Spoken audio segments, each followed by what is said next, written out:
Nayagarh Ranpur police ASI को नहीं high drama राति अधरे महिला घरे पशिबार अभियोग स्थानीय बासिंदा एएसआई को अटक रखी माड़ मारिथिबार वीडियो वायरल।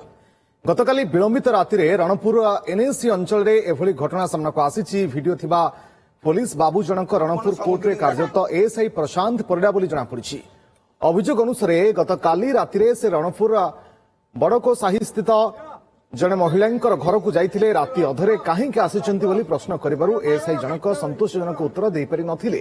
फल लोके अटक रखी माड़ मारिथिबा कहुछि। घटना को नहीं संपृक्त महिला किंबा स्थानीय बासिंदा कौन प्रतिक्रिया मिली ना। तेज एएसआई प्रशांत परिडा कहते उक्त महिला चिन्हा परिचय एणु से मेडिसिन देवाकू सेठाकू जाइथिले। अन्यपटे घटना को नहीं तांको निकटरे कौनसी खबर नथिबा कहछिन नयागढ़ एडिशनल एसपी।